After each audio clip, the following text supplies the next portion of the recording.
Hi Crafty friend, it's me, Justine Dvorak from Stationery by Justine, where when I craft my world stands still. Today I have a very fun card to color.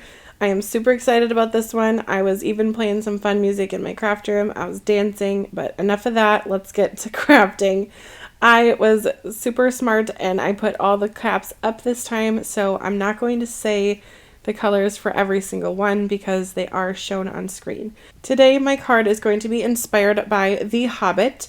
This is the creature that is, sometimes people call it Slag, sometimes people call it Smaug. So it depends on what you think it's called, but it is basically the dragon creature from The Hobbit. And to me, this dragon inspired card was perfect for getting my colors for the inspiration. So I'll pop a picture on the screen here of what it looks like from the movie. I know the movie's never as good as the book, but there's what it looked like in the movie.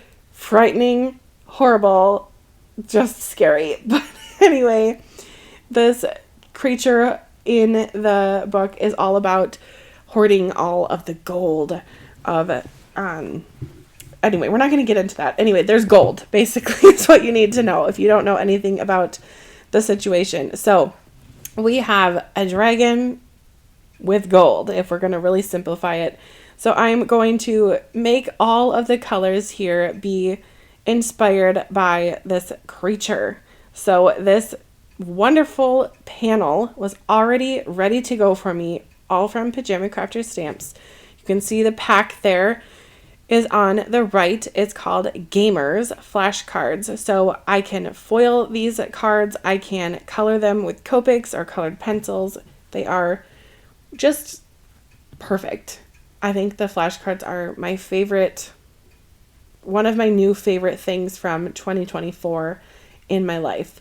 So take that with what you will. But this pack is all about gaming. So some of it's kind of like video games. Some of it's kind of inspired with the cards and cards with the little suits there. And then we have the king and the queen. I haven't gotten to play with those yet, but I am wanting to.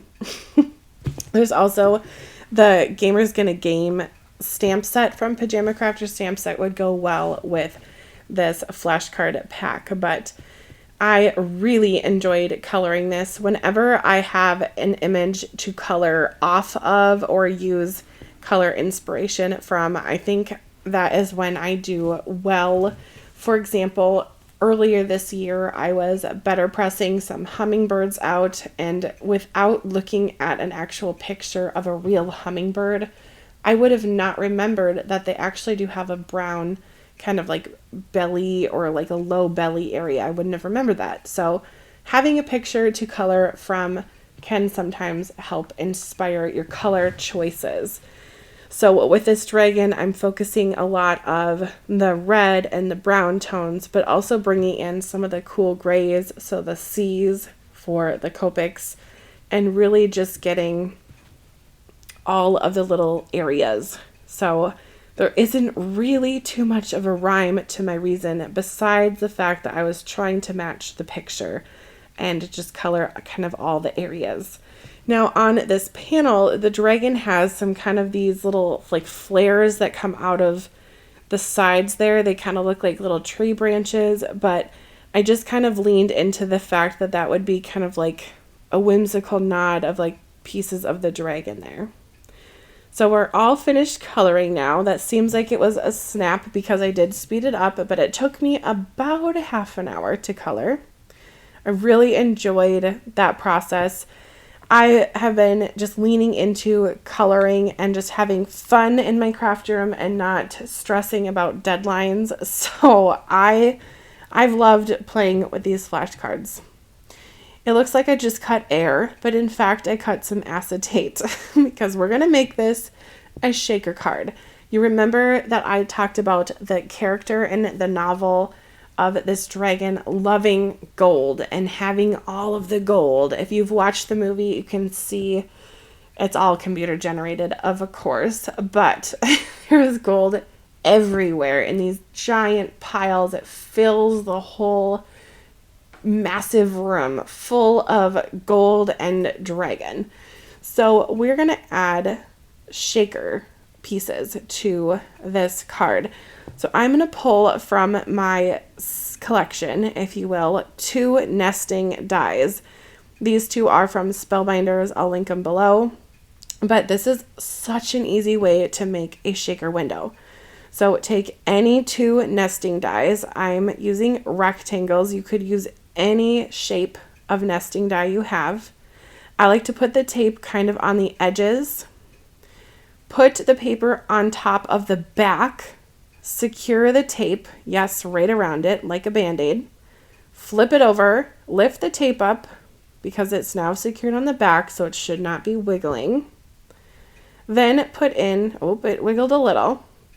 We'll fix that. Push it down, and then put in the next nesting die, and then just put the tape over it. Run it through your die cutting machine, and then you'll end up with a shaker window. Plus, it cuts out the center, so you can use that center piece of cardstock for something else. My die cutting machine is off camera, but I did die cut it out. Here it is. We'll just pop it out, and there it is, that black skinny piece, ready for my shaker window. So I'm going to trim down my acetate just a hair. I think when I was cutting it at first, it had shifted. So I just needed to make sure it was nice and straight. So my acetate is going to be 4 1/4 by 5 1/2 because that is what my black shaker window is sized. So everything will fit. To add on my acetate, I'm going to use Barely Art liquid glue and just put it around the edge of the black frame. Anytime I'm making my own shaker window like this, I pull for liquid glue and for double-sided adhesive depending on the project. But with this one, the liquid glue will be perfect for my shaker window because it will be very secure. The acetate is a very, very, very slippery. It is a smooth plastic. So when you're gluing anything to a plastic, it has to have time to adhere, and it has to really be sticky. So it's kind of like if you're ever doing nails, or if you've been around a nail salon, having a piece of plastic or like acrylic on top of a real nail, it will just slide right off because your real nail is nice and smooth. So plastic on plastic, it needs time to dry. So I've allowed that to dry, made a little editing cut here, so it has dried a bit, not maybe all of the way. But I take these 2 foam pieces and I just fold them together. I don't separate the 2. Having them together makes it easy to line up. So I'm just squishing them from 2 pieces to 1 double piece. I slowed down the video so you could really see that. These foam strips I grab from Amazon. They're no big deal, but they definitely work well. I'll just pinch it pretty hard there and make it nice and straight. Then I'll take off one of the sides of the release tape and secure it to one of the walls of my shaker window. And make sure that's pressed down very well. And then I'll trim my foam to the size that I need here, wherever my scissors could be. I've been doing some crafting. I went over to my mom and dad's house and was crafting a bit, and then I was crafting with a friend, and some of my supplies are all jumbled and they're in boxes, but that's all right. I'll do this one more time in slow-mo so you can kind of see it. The 2 pieces coming together. I'm making one big piece. And we'll put that on the other side. I like to leave these big strips together as much as possible because with shaker, anytime that there's an area that is exposed to adhesive, the more chances that your shaker bits are going to be stuck in. That was such a weird way to cut that with the scissors. I'm sorry. The more sticky spots you have, the more areas that your shaker bits will get stuck in. So if you have solid pieces, your shaker generally turns out to be a little bit more of a shaker and not a sticker. So this last piece here that I have in my hand, not last piece, but a piece that I have in my hand, I'm going to secure it to one of the other sides, but then I will trim it once it is fully making contact with both of the existing strips to make this little pocket for my shaker bits to be in. Normally for shakers, I go crazy. What is that scissors position? Oh, the kindergarten teacher in me is like cringing at that. It's not how we hold our scissors. Anyway, usually for shaker cards, I go crazy and add a whole bunch of different shaker bits. But for this card, because it is so inspired from the character in this novel of being basically obsessed with gold, I wanted it just to have gold shaker bits. And these are gold shaker bits that are matte gold, so they're not too much, they won't take away from the pretty design of the dragon or the sentiment. So they are matte gold sequins. You know my feelings on that scissors. Anyway, I'm just going to put in a few because sometimes I go a little crazy with the embellishments. If you remember the flasher shaker card I made of the cat that says "Give me all the candy," I used like probably an ounce of shaker bits, which was a lot. So whenever I make a shaker window, I try to use my anti-static tool. This one is from Rabbit Hole Designs. Nothing is sticky there. My ink has definitely dried from coloring, but it does not hurt anything. So I definitely like to just give it a little wipe down.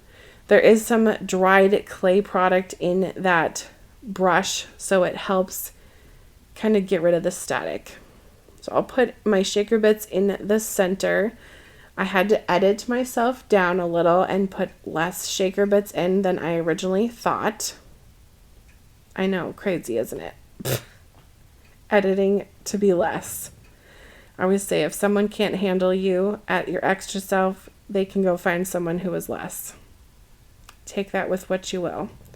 But I'm going to be super clumsy with my fingers here and get them all on the center. I pulled 3 off because I'm going to put 3 on top of the window. Next, for the best part, assembly. I'll take off my release tape from my foam. Nice and super slow, it seems. And then I will put it on to my card panel here.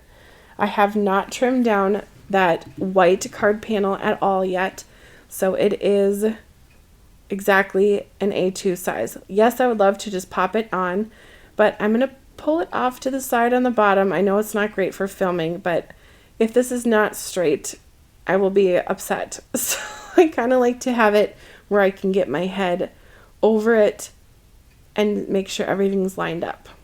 So I haven't secured anything yet. It's just resting. Now with this bone folder, I am pressing pretty firmly and really securing down all of that acetate and the glue and the foam, really getting everything stuck, making that shaker window completely closed. And then I'm going to take my shears and just trim off any extra white on the back there. Still keeping the pocket intact. It's just a teeny bit that I'm trimming off. And yes, the shaker works. It's very simple with the gold. They're not flying around like crazy, which is just like what I was hoping for. If you read the novel, you can kind of picture the character and the dragon. I don't know. To me, there's gold flying, so this made sense in my mind. I'll leave it at that. I'm going to put on just a tiny bit of liquid glue to secure these sequins. Acetate, again, is a slippery plastic, so when you put liquid glue on top, it likes to just not stay in its little firm little glue blob that you made. It likes to spread out like a pancake. So don't use too much, otherwise you're going to get glue smushes. Just saying. Learn from my mistakes. There is my finished card. I just simply love this one. Back to dancing and having fun. There's another look at the character. Looks like on the screen there it is late at night, so it is time for bed. We'll see you next time. Thank you for watching, and let me know what you think in the comments of this video. Bye-bye!